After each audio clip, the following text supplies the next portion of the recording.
nikah. Yang seperti itu banyak, Bu, begitu. Iya emang. Ya, baik Tidak yang sah dihukum. dari gini, dia masuk Kristen nih. Tapi dia itu bukan karena masuk Kristen, karena pengen nikah aja gitu. Ya sih. Atau mau masuk Islam. Sebenarnya dia bukan karena mau masuk Islam, karena mau nikah begitu. Yang seperti ini banyak, cuman dibilang orang katanya mualaf. Nah, itu tidak saya anggap mualaf. Itu cuman, nah itu ada ngomong tuh di kolom komentar. Salah gitu, itu mah. Loh, Ada hal-hal enggak, tertentu. kita memang fakta seperti itu. Iya, tapi Jadi saya bahasanya begini, kasar itu kita mah. kita sekarang ini itu harus lebih mengutamakan sebuah kualitas ketimbang kuantitas. Begitu. Kita udah bosen dengan kuantitas yang banyak-banyak begitu, udah bosen kita. Kita mau cari yang bermutu-mutu aja lah gitu. Iya. Buat apa banyak-banyak juga kalau nggak ada isinya, juga tong kosong nyari bunyinya. Gimana? Gimana? Oh ya Bang, nah, Hmm. kayak tadi ya, bagusnya gimana gitu ya. Saya sih lebih setuju dua-dua, karena banyak agama Kristen itu sendiri yang nggak ngerti Alkitab, gitu loh. Nggak Terus ngertinya yang di mana? kedua, Nggak ngertinya di penyadaran mana?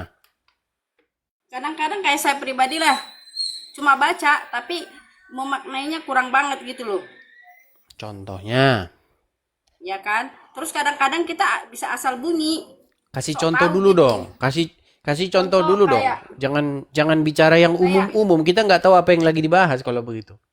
contoh kayak masalah ketuhanan lah, kayak Tuhan itu kan, tadinya saya pikir Yesus itu nggak punya Tuhan, tapi setelah saya belajar dari Bang Edis, saya baca Alkitab, ya saya sadar memang Tuhan Tuhan Yesus itu punya Tuhan gitu loh. Saya cerah balik-balik, oh iya benar emang dia punya Tuhan. Saya nggak mau mengambil misalnya kayak kata-kata orang itu selama di dunia dia bisa jadi apa manusia biasa, terus nanti di sorga dia bisa jadi Allah Bapa gitu. Saya nggak mau itu, karena kita kan nggak pernah mati, jadi kan nggak tahu.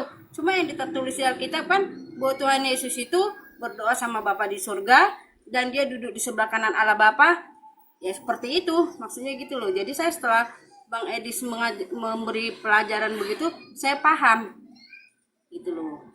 Jadi benar bahwa Tuhan Yesus itu punya Tuhan gitu loh. Ya, cuman logikanya begini, Bu. Cuman logikanya begini. Ketika saya mengatakan Tuhan Yesus punya Tuhan, maka menurut orang-orang, sebagian kecil orang katanya, loh kalau begitu ngapain nyembah Yesus, nyembah Tuhannya aja. Nah, ini makanya logika yang sinting begitu. Jadi saya setelah saya pelajarin dan saya baca Alkitab, ya emang benar bahwa Tuhan Yesus itu punya Tuhan gitu loh. Ya, Gitu loh. tetapi begini, Bu. Ada sebagian orang-orang yang tidak pernah membaca Alkitab, yang membantah statement-statement seperti itu. Cuman dikasih kesempatan untuk naik ke sini tidak mau naik begitu.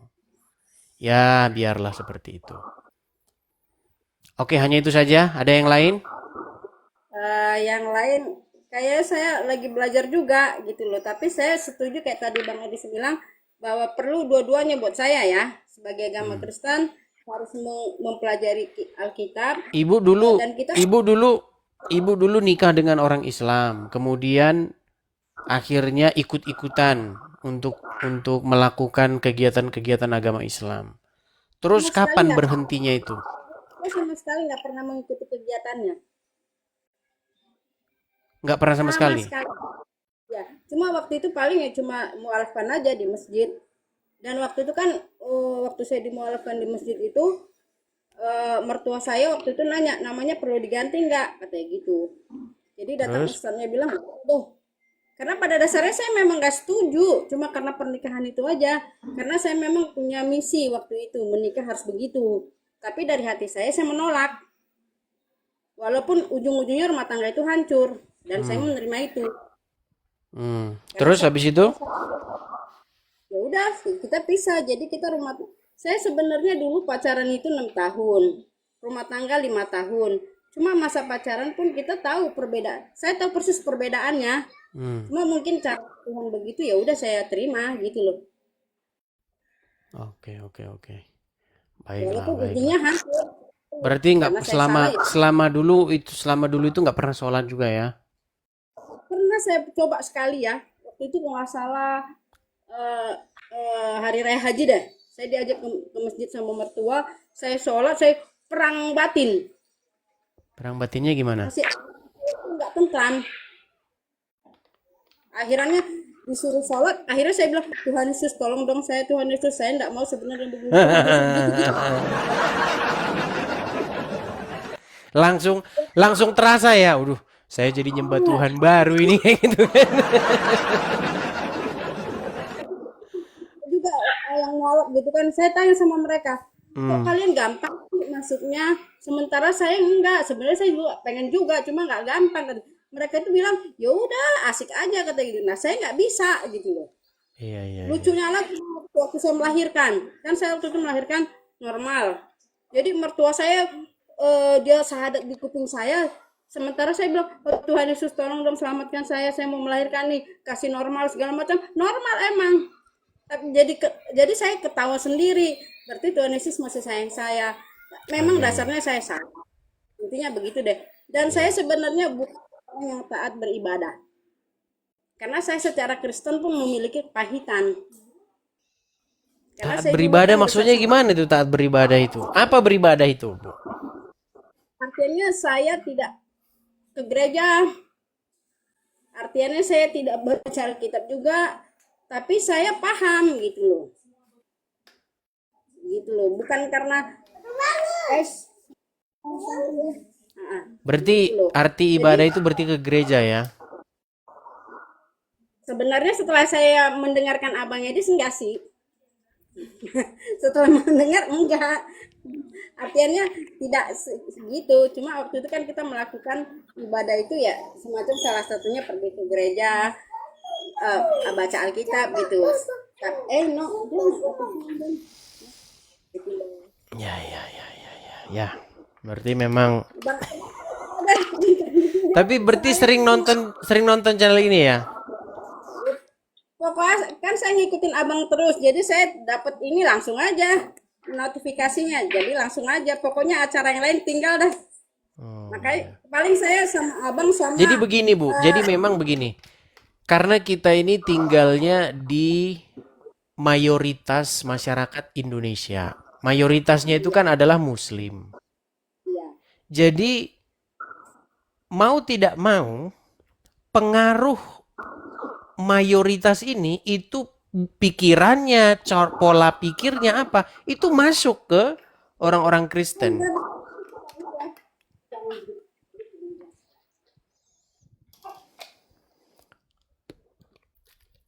Abang turunin aja deh, saya soalnya jaga anak kecil. Oke, baiklah saya turunkan ya.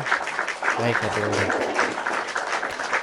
Ya, teman-teman sekalian ya, itu adalah sebuah fakta di mana kalau Anda tinggal, misalnya Anda satu orang, tinggal dengan 5 orang Muslim. Pasti yang lima orang ini pasti nanti akan mempengaruhi Anda. Dan pola pikir mereka itu akan mempengaruhi Anda. Dan begitu juga di tengah-tengah masyarakat.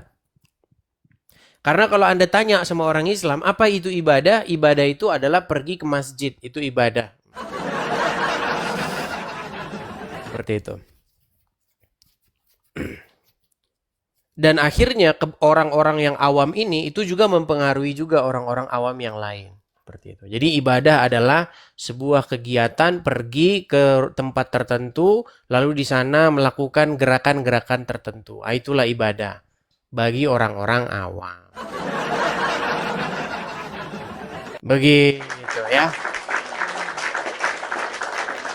Oke, kita kasih naik ada Ishak Silalahi. Ya, silakan. Ishak Silalahi. Ishak Silalahi 03, silakan.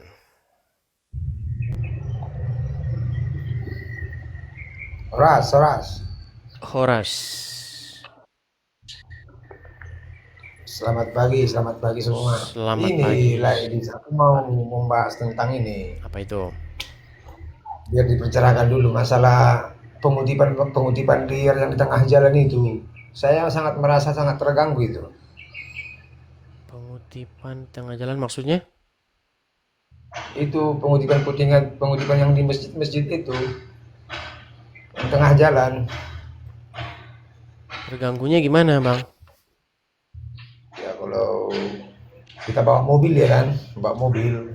Aku bawa mobil. Di setiap perkampungan itu, setiap kecamatan lah saya katakan ataupun kelurahan, pasti ada itu di pinggir jalan yang pakai Maksa atau hidung. enggak? Maksa sih enggak, cuman ya kita kan terganggu di jalan lalu lintas. Oh. Ya kalau itu ya jangan ngadu sama saya. Masa ngadu sama saya? Kita sangat merasa terganggu juga itu. Gimana? Saya sangat merasa terganggu juga Ya karena itu yang seperti itu. Gini Bang, yang seperti itu memang sudah banyak dari dulu itu Bang, begitu. Kalau mereka mau mendirikan masjid, mereka itu pertama harus beli lahannya dulu, terus bangun ininya dulu dan lain sebagainya, begitu.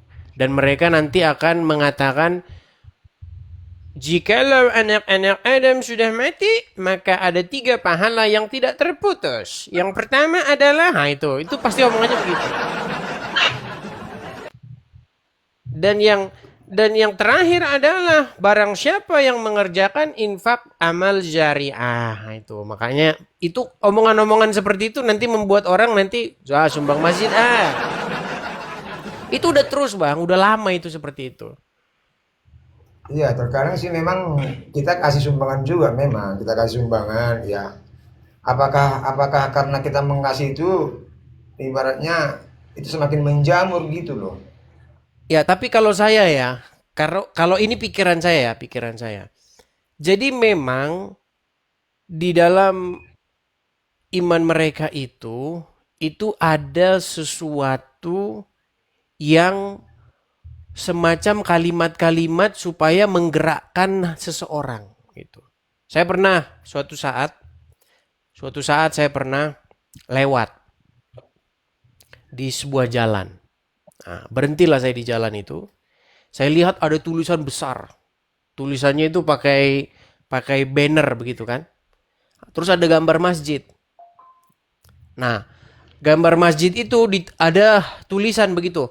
Barang siapa yang memberikan beramal dalam membangun masjid, nanti di surga akan didirikan istana katanya. Nah, kenapa ada tulisan begitu? Ya biar orang ngasih sumbangan masjid itu. Seperti itu, Bang.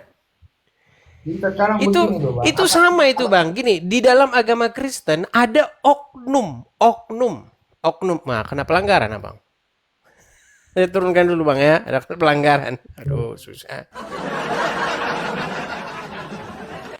Nah, di dalam internal kekristenan itu ada juga oknum yang mengatakan kalau nanti kamu memberi begini kepada Pak Pendeta, maka nanti rezekimu akan lancar. Yaitu janganlah seperti itu, teman-teman. Intinya begini saja. Seorang hamba Tuhan, pendetakah, penginjilkah, apakah, itu patut mendapatkan upahnya. Udah itu saja. Jangan, kenapa sih harus dibikin muluk-muluk? Nanti kamu begini, nanti kamu begitu. Itu kan sudah jelas tipu-tipu. Gimana sih? Kalau ada seorang di dalam Alkitab dikatakan, janganlah engkau memberangus mulut lembu yang sedang mengirik. Tahu maksudnya? Mengirik itu maksudnya nganuin padi itu. Kalau zaman dulu kan apa itu namanya? Mengirik. Nah, kalau ketika mengirik itu lembu itu janganlah kamu berangus mulutnya. Nggak boleh dia sambil makan, boleh. Tapi kata Paulus, apakah itu berbicara soal lembu? Enggak. Begitu. Nah, sama seperti itu. Orang yang bekerja itu patut mendapatkan upahnya. Dimanapun, di dalam kebudayaan manapun, semua setuju itu. Kalau orang bekerja, pantas nggak dia mendapatkan upahnya? Pantas. Masa orang bekerja nggak pantas mendapatkan upahnya? Artinya kalau ada seorang hamba Tuhan, ada seorang penginjil kah, ada seorang apakah, dia pantas mendapatkan apa yang harus dia makan, apa yang harus dia pakai, apa yang harus dia tinggali. Pantas. Cuman jangan ditempel-tempelin. Kalau kamu nanti kasih berkat sekian ya, kamu nanti akan diberkati. Kalau kamu nanti kasih berkat begini, maka nanti kalau kamu gak mau kasih, rezekimu akan seret. Nah itu namanya pendeta gombal gambul. Jangan begitu. Jangan ketularan tetangga sebelah yang membuat sebuah kalimat-kalimat untuk menakut-nakuti orang atau memaksa orang biar setor kamu duit. Jangan begitu, ya. Host kafir. Sungguh kamu nekat yang nyata. Ayo silakan. Lu ada, saya pernah lihat seperti itu. Oke, kita